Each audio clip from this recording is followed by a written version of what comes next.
মানুষের বাড়ির দেয়ালে পোস্টার লাগান, এতে দেয়ালের সৌন্দর্য নষ্ট হয়। বিনা অনুমতিতে কারো ব্যক্তি মালিকানাধীন বাড়ির দেয়ালে পোস্টার লাগানো জায়েজ হবে কিনা? উত্তর হলো না। বিনা অনুমতিতে কারোর বাড়ির দেয়ালে পোস্টার লাগানো এটা অনুচিত, এটা নাজায়েজ কাজ, এটা তার অধিকার লঙ্ঘন করা।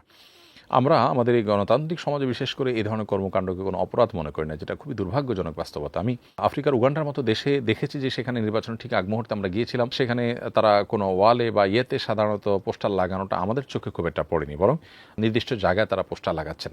আপনি মনে চাইলেও কারোর দেয়ালে পোস্টার লাগালেন, মনে চাইলেও কারোর দেয়ালে আপনি দেয়াল লিখন করলেন, চিকা মারলেন, অন্যরা অনেকে মারে সে যুক্তিতে আপনিও মারলেন। এটা কোনো অবস্থাতেই উচিত নয়, গ্রহণযোগ্য নয়। যারা মানুষের সেবা করতে চান তারা যদি মানুষের অধিকার নষ্ট করে সেবা করার ওই চেয়ার পর্যন্ত যান, তাহলে সেখানে গিয়ে তিনি কি করবেন, যার ভিতরে এই চেতনাটা কাজ করে না। এজন্য এটা কোনো দায়িত্বশীল মানুষদের কাজ না। সন্দেহাতীতভাবে আমাদের রাজনীতিবিদদের বা আমরা যারা পোস্টার লাগাই, এমনকি মাহফিলের পোস্টারও যদি হয়, সেটাও যদি কারো ওয়ালে লাগালে তিনি অসন্তুষ্ট হবেন মনে হয়, তাহলে সেখানে লাগানো উচিত নয়। কোথাও যদি কেউ পোস্টার লাগাতে নিষেধ করে থাকেন, লেখা থাকে, তাহলে তার সে লেখাকে আমলে নিতে আপনি বাধ্য। না হলে আপনি তার অধিকার লঙ্ঘন করেছেন এবং আল্লাহর কাছে এর জন্য জবাবদিহি করতে হবে। আজকাল হয়তো এ ধরনের বিষয়ের জন্য আপনাকে জবাবদিহির মুখোমুখি হতে হচ্ছে না, কিয়ামতের ময়দানে আপনাকে ঠিকই জবাবদিহির মুখোমুখি হতে হবে। এখন বিষয়টা ছোট মনে হতে পারে, অথচ আল্লাহর কাছে সেটা অনেক বড় বিষয়ে পরিণত হতে পারে কিয়ামতের দিন। আমাদের গ্রামে প্রতি বছর বড় করে ওয়াজ মাহফিল হয়, সেখানে অনেক মানুষের দেওয়া টাকায় খাবারের আয়োজন করা হয়। আমার আব্বু সেখান থেকে খাবার নিয়ে আসেন, যেহেতু খাবারটি অনেক মানুষের টাকায় ব্যবস্থা করা এবং তাদের কার উপার্জন হালাল কার উপার্জন হারাম তা জানা নেই। এ খাবার খাওয়া কি জায়েজ, নাকি এমন খাবার এড়িয়ে চলাই উত্তম হবে? প্রিয়দর্শকের উত্তর হলো যে এই ধরনের খাবার খাওয়া মৌলিকভাবে জায়েজ। মুসলমানরা দান করেছেন, সে দানের মধ্যে কারোর হারাম টাকা থাকতে পারে, এটা হলো সম্ভাবনার কথা, আপনি নিশ্চিত নন। তো এরকম সম্ভাবনার কারণে আসলে কোনো কিছু হারাম হয়ে যায় না, ফলে এ ধরনের খাবার খেলে সেটি গুনাহ হবে না। তবে হ্যাঁ, হারাম হালাল সব রকমের টাকা এখানে থাকতে পারে, এই সন্দেহ থেকে আপনি খাবার অ্যাভয়েড করলেন, এবং এই অ্যাভয়েড করাটা যদি আপনার হারাম থেকে বাঁচার প্রয়োজনে হয় এবং সবসময় আপনি এরকম করেন, এরকম মানসিকতা আপনার থাকে, সেটা তো প্রশংসনীয়, সেটা হবে তাকওয়ার দাবি। কিন্তু আপনি কোনোভাবে খাবার যিনি খেয়েছেন তিনি হারাম খেয়েছেন এমনটি বলার কোনো কারণ নেই, এবং নিজে খেলেও হারাম হবে এমন মনে করার কোনো কারণ নেই। সাধারণত মুসলমানদের দান দক্ষিণা, তাদের খাবার, এটার প্রতি সুধারণা পোষণ করতে হবে আমাদেরকে। এরকম বর্ণনাই আমরা পাই নবী সাল্লাল্লাহু আলাইহি ওয়াসাল্লাম থেকে। মুসাদ্দাদ হাকিম বর্ণিত হয়েছে, আবু রাদিয়াল্লাহু তাআলা থেকে নবীজি সাল্লাল্লাহু আলাইহি ওয়াসাল্লাম বলেছেন, ইজা দাখালতা আলা আখিকাল মুসলিম ফাআত আমাকা তুআমান ফাকুল ওয়ালা তাসআলহু। তুমি যদি কোনো মুসলিম ভাইয়ের কাছে যাও, কেউ যদি তোমাকে খাবার খাওয়ায়, তাহলে সে খাবার তুমি খাও, তাকে জিজ্ঞেস করতে যাও না এটা কি হালাল নাকি হারাম। তো এখান থেকে পরিষ্কারভাবে বোঝা গেল যে এ ধরনের খাবারকে হারাম মনে করে দূরে থাকার কোনো কারণ নেই। তবে হ্যাঁ, হারাম হওয়ার সম্ভাবনা যদি জোরালো থাকে, হারাম মিশ্র হয় আপনি জানেন, তাহলে সেক্ষেত্রে আপনি অ্যাভয়েড করতে পারেন শুধু তাকওয়ার খাতিরে, সেটাও আপনাকে শরিয়া বাধ্য করে না, অর্থাৎ সেটি খেলে গুনাহ হবে না। কুকুর পালন করা, কুকুরকে স্পর্শ করা, চুম্বন করা এবং বিছানায় নিয়ে ঘুমানোর বিধান জানতে চাই। উত্তর হলো, বিশেষ প্রয়োজন হলে কুকুর এটা পাহারাদারের কাজে ব্যবহার করা যেতে পারে, এবং সেটার জন্য কুকুরের প্রশিক্ষণ দেওয়া, লালন পালন করা এটা জায়েজ হতে পারে। কিন্তু বাসা বাড়িতে নিজের মধ্যে, নিজের ঘরের মধ্যে কুকুরকে ভালোবাসা জায়গা থেকে তার সাথে মাখামাখি করা এটা অনুচিত, এবং স্পিরিচুয়ালি আমরা একজন ইমানদার হিসাবে আমরা ক্ষতিগ্রস্ত হই এর মধ্য দিয়ে।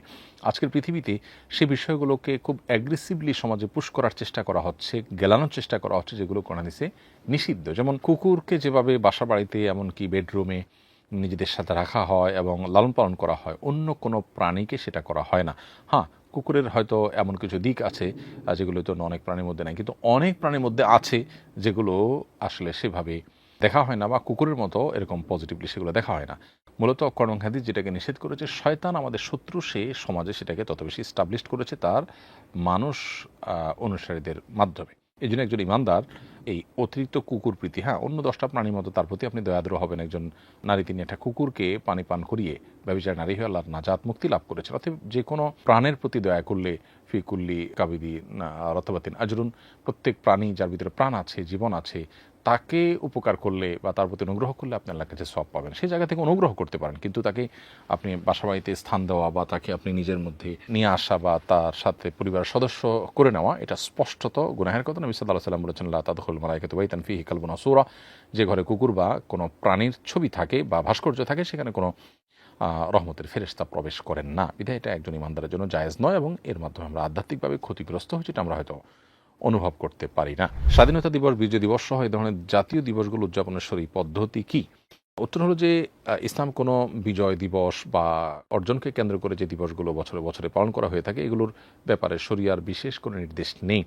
নবী করিম সাল্লাল্লাহু আলাইহি ওয়াসাল্লামের জীবনে ইসলামের ইতিহাসে বদর যুদ্ধ, মক্কা বিজয়ের মতো বড় বড় সফলতা এসেছে, তিনি এগুলোর কোনোটিকে বছরে বছরে উদযাপনের মাধ্যমে স্মরণ করেননি, বরং এটি আজকের পৃথিবীর একটা কালচার এবং কৃষ্টিতে পরিণত হয়েছে। এ ধরনের বিষয়গুলো সামাজিক কালচার এবং কৃষ্টিতে পরিণত হলে সেগুলো মোবাহ বা জায়েজ হয় শর্ত সাপেক্ষে, যদি সেখানে শরিয়া বিরোধী কিছু না থাকে, তাহলে সেক্ষেত্রে এগুলো বড়জোর জায়েজ পর্যায়ে থাকে। বিশেষ করে সেই অন্যায়ের বিরুদ্ধে যে চেতনা, সেটাকে জাগরুক রাখবার প্রয়োজনে। কিন্তু এটাকে যদি কেউ শরিয়ার যে নির্দেশনা আমল ওইটার মতো গুরুত্বপূর্ণ বানিয়ে নেয় বা এটার মধ্যে যদি হারাম উপাদান যুক্ত হয়ে যায়, তাহলে সেক্ষেত্রে একজন ঈমানদার সেগুলো থেকে সর্বোচ্চ বেঁচে থাকবেন এবং সেটাকে শরিয়া অবশ্যই অ্যালাউ করে না।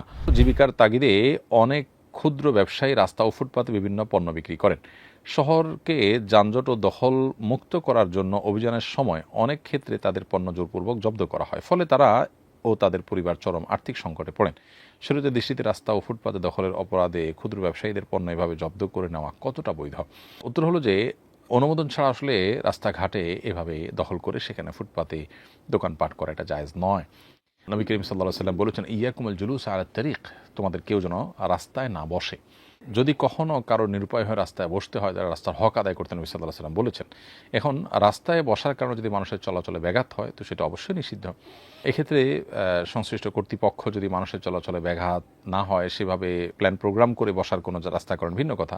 আর না হলে অনুমোদন ছাড়া এভাবে বসাটা শরিয়ার দৃষ্টিকোণ থেকেই অনুচিত, কারণ এটা মানুষের ক্ষতির কারণ, মানুষের কষ্টের কারণ। আপনি উপার্জন করবেন, হালাল উপার্জন আপনার ফ্যামিলির জন্য, সেটা ইসলাম অ্যাপ্রিসিয়েট করে, কিন্তু সেটা করতে গিয়ে আপনি কারোর হক নষ্ট করতে পারেন না। ঠিক একইভাবে ফুটপাত দখল করে এভাবে রাস্তাঘাটে দোকান পাট ইত্যাদি করা ঠিক নয়। আমাদের দেশে অসাধু মানুষজন হয়তো চাঁদা নিয়ে, নানা সুবিধা নিয়ে এ ধরনের জায়গা দোকানপাট করার সুযোগ করে দেয়।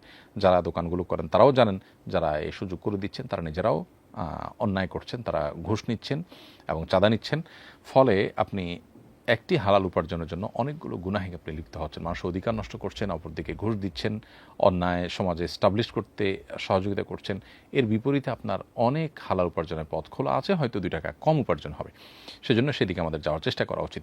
এবং এই সমস্ত ক্ষেত্রে যদি অনন্য উপায় হয় যথাযথ কর্তৃপক্ষ আপনার তাদের মালামাল জব্দ করে নেয়, তো সেটা মৌলিকভাবে কোনো নিষিদ্ধ বিষয় হবে না, কারণ অন্যায়ের দমনের জন্য, অপরাধ দমনের জন্য কোনো উদ্যোগ নেওয়ার অধিকার তাদের আছে। তবে সেটাকে নিয়ে নষ্ট করে ফেলানো, জ্বালিয়ে ফেলানো বা ওই ব্যক্তির প্রতি জুলুম হয়, আপনার লঘু পাপে গুরুদণ্ড হয়, সেরকম কোনো কিছু যেন না হয় সে চেষ্টা করা উচিত। এবং সেই সাথে কর্তৃপক্ষের উচিত তাদের পুনর্বাসনের জন্য উদ্যোগ নেওয়া। সুন্নাহ ফাউন্ডেশন থেকে এ ধরনের ক্ষুদ্র আয়ের মানুষদেরকে বিভিন্নভাবে প্রতিষ্ঠিত করবার, তাদেরকে স্বাবলম্বী করবার জন্য উদ্যোগ নিচ্ছে।